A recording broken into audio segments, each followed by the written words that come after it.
Hey pizza pals, it's me, Meltvin, the only pizza slice brave enough to host a birthday episode without making a wish, since today is Ryan's birthday. Today's show is all about Ryan's favorite things, his favorite trips, his favorite ships, his favorite Disney parks. Basically, we're opening the pizza box and letting him pick every topping. So grab a plate, fold the slice properly, and let's get into it.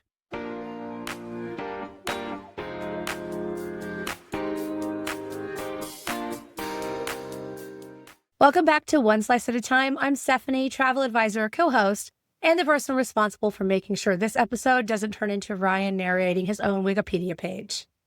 And I'm Ryan, travel advisor, pizza enthusiast, and yes, it's my birthday. I'm going to save you guys and not sing. If you've listened to this show before, you already know that my entire personality is basically built on two things, pizza and travel. So naturally, this podcast, and especially this episode, is just me living my truth with a microphone.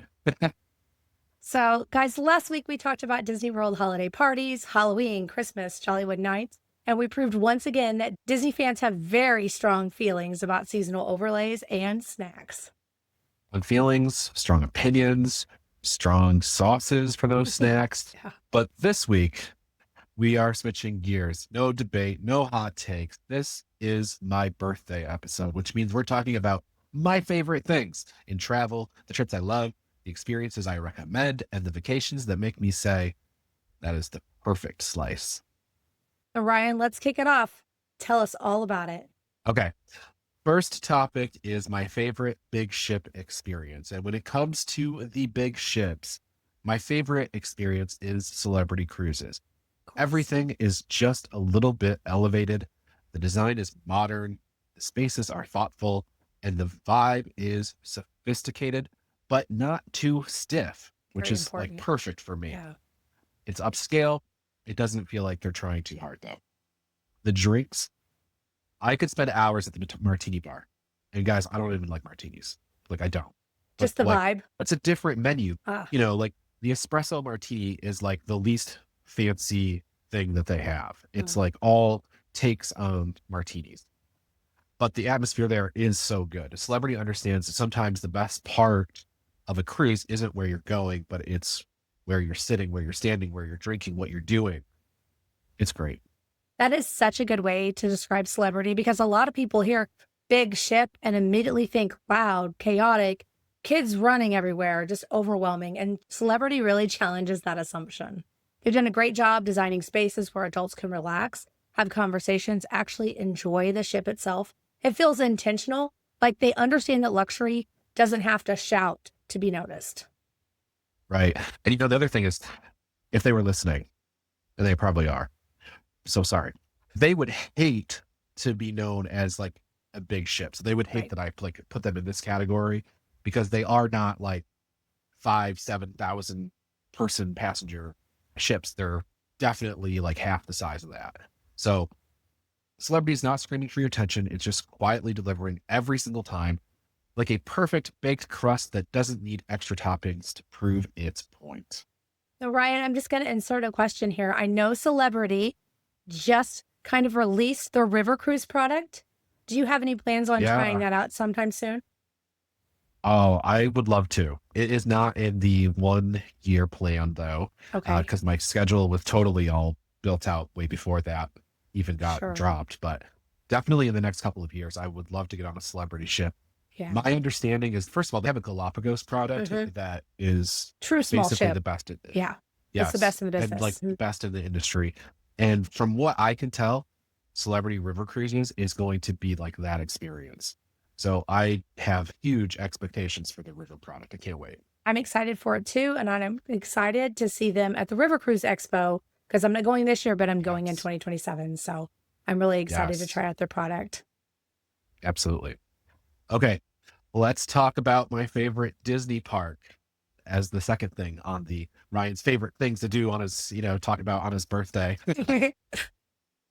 My favorite Disney park is Epcot. And to be completely fair and honest, it's not really close. The food, Epcot is essentially a whole theme park built around snacks. Yes. Man, mad respect, Epcot, mad respect. Every festival changes the entire personality of the park. New booths, new flavors, new reasons to want to wander and say, we have to try this. Yes. I love it because it brings, there's like 5 festivals a year, and you can go to Epcot and have a completely different trip each time. Yeah. Each time. Guardians of the Galaxy Cosmic Rewind is the best ride in Disney World. I said Period. challenge me. Period. Yep. Right there. Yeah. Via Napoli is my favorite pizza in the state of Florida. Again. Yep. Those 2 things are in Epcot. And Soarin', I adore Soarin'. I don't know why it has this hold over me, but I have always just loved that ride. It's calm, emotional, and like it smells incredible. It does. Like so weird. Even when but, the like, elephants. it does have a great smell. Yeah, yeah. The elephants even smell incredible, which we know is not true, but somehow they've done that. Yeah, exactly. Yep.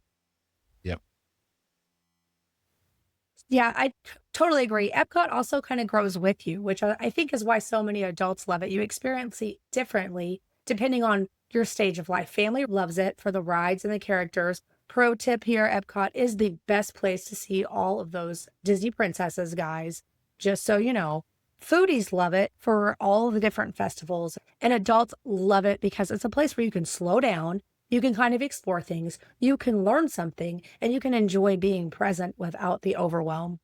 But it's really not about rushing from ride to ride to ride. You kind of wander around and just see where the path takes you. Epcot is a great stroll and snack park. It's a great sit down on a bench and watch people go by. It is really a beautiful thing.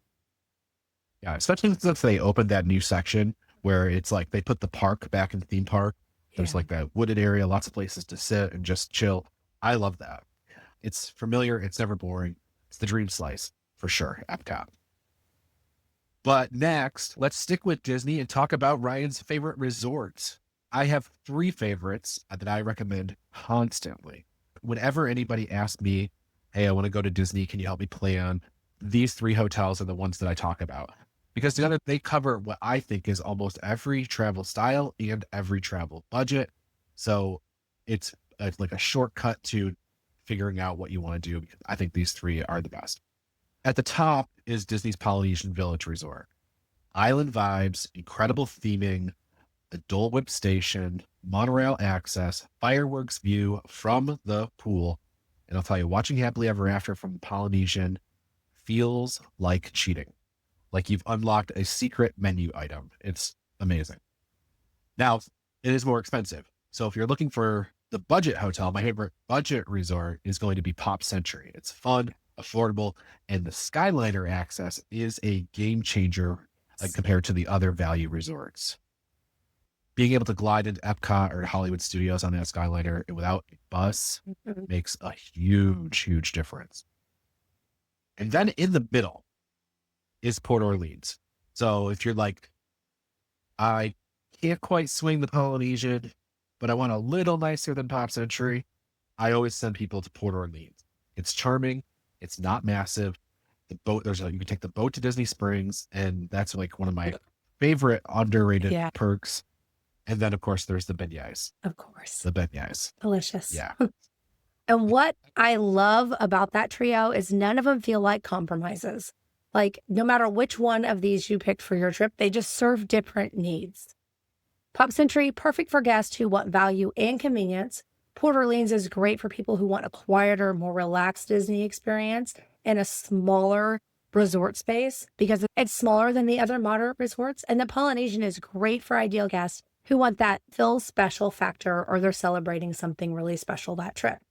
It's like choosing between a classic slice, a specialty pie, and the chef's favorite. There's really no wrong answer there. Absolutely not. No wrong answer. Okay. We're really getting into all my favorite things here. So we're going to do the stretch the wallet cruise. Favorite thing. Yeah. When I really want to stretch the wallet on a cruise, I go on small ship sailing. You get better food, more time in port, and often overnight stays, which is really, but people normally say, I want to go on a Mediterranean cruise or I want to go do this. The small ship allows you to be there overnight, which completely changes the experience. You're not rushing back to the ship. You're living in the destination. So for cruise lines, I love Windstar. It's relaxed. It's not pretentious. You might dress a little nicer for dinner, but no one's forcing you into a jacket and tie. Right. Like, it's not that kind of vibe. The service is phenomenal without feeling overly formal. And then there's Atlas Ocean Voyages. Like, for expedition, my recent experience in the Falkland Islands just blew me away. Expedition cruising done right. So if you want to go someplace like super remote, Atlas. I cannot wait to sail with them to Antarctica. It's going to be incredible. The small ships are such a great option for travelers who value depth over scale. You're not just seeing places, you're going to spend real time there. And with companies like Windstar and Atlas, the service feels very personal. The crew knows you, the pace is a lot calmer, and the whole experience just feels like it's curated instead of crowded. It's less buffet, more tasting menu. It's a splurge slice. That's for sure. Livers. I would have to say, sometimes if you can catch a good deal on one of these small ship cruises, by the time you go to a bigger ship and you stay in like concierge, or you stay in the yacht club or wherever, and you add in everything, you probably would be pretty close to just doing a small ship cruise. You're so right. So just do the small ship, guys. That's right. Just do the small ship. Or Celebrity. So yeah, those two, those are the only options. All right. So if we stretch the wallet on land, we're talking African safari. Nothing compares to an African safari. It was life-changing for me, and I just did it this past July. It isn't a vacation where you're lounging by a pool. It can be a little bit if you want that. It's immersive, emotional, and humbling. You're going to see lions, elephants, wild dogs, giraffes in their natural environment, not in a zoo, Right. in their natural environment. Completely changes your perspective. And this is not a trip that you want to cut corners on. And that's why I'm such a big believer in doing it with Live Life African Safari Getaways. They are going to be my go-to every time. They take care of you every step of the way. Once you're in destination, you're not worrying about logistics. You're just present for the experience. And that's such an important point, because a safari is not just like one trip. You don't just check into your hotel and you're done. Like, it's a combination of camps and transfers and guides and timing. And if one piece is off, it's going to impact the whole experience. What I love about what Clint does at Live Life is that they really customize the journey. You're not just checking off animals. Yeah, you can do that too, but you're learning, you're understanding the environment, and you're moving at the right pace. That level of care is what turns a safari into something really unforgettable instead of overwhelming. Exactly. It's not rushed. It's intentional. You're sitting around a fire at night, hearing animals in the distance and realizing how small you are in the best possible way. It's not travel. It's a core memory baked into your life forever. So let's move from the safari and go into my favorite island getaways. So for an easy island getaway, my favorite, and I've said it before on this show, my favorite is Sandals Royal Bahamian. You can get there quickly, even during colder months. And once you arrive, everything just works. 2 enormous pools, great restaurants, and that offshore island is incredible. Plus, it's all included. Like, from the moment you land in the airport, it takes all the mental weight off the vacation. It's one of the biggest benefits of Sandals in general is you don't spend your trip pulling out your wallet or doing math in your head, meals, drinks, transfers, water sports. It's all handled. And Royal Bahamian specifically is great because you get variety without having to travel far. You've got the main resort vibe and the private offshore island, which feels like a totally different experience in the same trip. Yep. One day you're at the lively pool. The next day you're on the island feeling like you've escaped somewhere much, much more remote. It's 2 vacations baked right into one. Extra toppings that you didn't ask for. In the best way. That's right. Not like finding anchovies on your pizza. No. Unless you want them. Yeah. I guess. Yeah. Okay. All right. Let's go to the rivers now. So my favorite river cruise company is going to be Ama Waterways. They strike such a good balance. Beautiful ships and itineraries, thoughtful inclusions. You're docking right in the heart of cities, stepping off the ships, immersed in culture immediately. And that's the biggest advantage of river cruising in general, is you're not spending sea days getting from place to place. You're waking up somewhere new almost every day, usually within walking distance of historic town centers. Ama does a great job with pacing too. There's structure, but you're not micromanaged. You can join guided tours, explore on your own, or just sit on the ship with a glass of wine and watch Europe glide on by. Full disclosure, you're going to have to ask me about this again in March because I'm sailing the Rhine with Scenic, and I am really curious to see how Scenic compares to On the Waterways. That slice is still in the oven, still prepping. So, Yes. okay. So now we've talked about like all of my favorite things in general. Let's talk about what I'm most excited for in 2026 Let's do in it. terms of travel. There are 2 trips that I have coming up that I cannot stop thinking about. It's Tahiti and Antarctica. Tahiti for the beauty, the water, the calm, and Antarctica for the adventure, the scale, and the once in a lifetime factor. I'm stoked. Those 2 trips say a lot about your travel style, Ryan. Tahiti is about slowing down, disconnecting, soaking in the scenery. It's peaceful, romantic, and restorative. Antarctica, on the other hand, it's raw, it's powerful. It's about exploration and wildlife and going somewhere that very few people will ever experience. That's not a passive trip. It's immersive and meaningful. Exactly. One trip is smooth, tropical, dreamy. The other is wild, remote, and unforgettable. Honestly, the contrast is kind of my whole philosophy on travel. Sometimes you want a calm slice, and sometimes you want something bold and daring, as they said in Beauty and the Beast. And those trips people talk about for the rest of their lives, the ones that change how they see the world. A quick reminder before Ryan gets too far into all of his favorite things. Ryan and Stephanie are travel agents, real ones, not AI like me. If any of these trips sound delicious, email bookings at oneslicepod.com. And now it's time for my favorite thing, Ryan's Crusty review. Well, Disney World is one of my favorite home away from homes. And on a recent trip, we went in search of some new off-campus outside bubble restaurants. Now, that's not something I think is necessary for pretty much anyone that I send to Disney World, because if you're going to Disney World once a year or whatever, or once every couple of years, there's so much right on campus. You don't need to ever think about going off. But like if you're doing like a SeaWorld vacation or something, other things themed around Orlando, it might be nice to have a couple outside restaurants in your back pocket. And that's where this one's going to come in. We went to a place called Paparella Trattoria, and it's on Sand Lake Vista Drive. If you Google it, there's a whole story on the inside flap of the menu that explains how the family started with restaurants in their home country of Brazil, but now they have this one in Orlando. And Maggie and I saw that, we're like, really? Like Italian from Brazil? Yeah, whatever. It worked.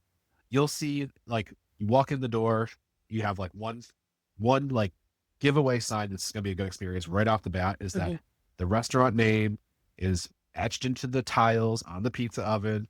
Right, that you already know they have the tools. Once you see that, you're like, they've got the tools to make a good pizza. Let's see how they execute. And after one visit, I can attest they do have the right tools and they know how to use them. The pizza was great. I had the Milano, which is basically my jam. It's pepperoni, hot honey, and they put arugula on top. The fact that it's like a menu item that I didn't have to special order and request was awesome. And it was a great execution. The crust was phenomenal. I give it a solid 6 out of 8 on my pizza scale, but I'm going to go back and see if I can like inch them up to a 7. But one other thing though, occasionally I hear about people who aren't big fans of pizza. Now those wouldn't be listeners of this show, of course, but it's possible that you have one of these terrorists in your family. So if you do, the Italian dishes at Paparella Trattoria look over the top. I saw them throw pasta in a huge cheese rind tableside, and I saw another family order a big family-style portion of chicken parm that was served tableside. Bases are covered here. All right, Pizza Pals, that was Ryan's birthday episode. Reach out on socials, wish him happy birthday. I'm sure he would love to hear from you guys. These are his favorite trips, ships, parks, and places. A very on-brand celebration for me. Yes, it is. Happy birthday, Ryan. Thank you. Next week, we'll have a brand new episode right out of the oven for you. But right now, Ryan, what's coming out of the oven for dinner tonight? Oh, a fresh slice every night. Just like next week's going to be a fresh slice on the podcast. we're going to have a fresh slice of pizza for dinner tonight. As always, right? Have a great day, everybody. Bye. Bye. That's a wrap on today's Slice Friends. Big thanks for hanging out with Stephanie, Ryan, and me, Meltvin, for Ryan's birthday episode. Don't forget to subscribe so you never miss a slice. And if you're ready for some stress-free trip planning magic, reach out to Stephanie and Ryan. They've got you covered like extra cheese. Before you go, don't forget to check the show notes for all the links and sign up for our newsletter at extracheese.fun. If you enjoyed today's episode, leave us a review. It helps more pizza pals find the show. Until next time, stay saucy, stay cheesy, and keep traveling one slice at a time.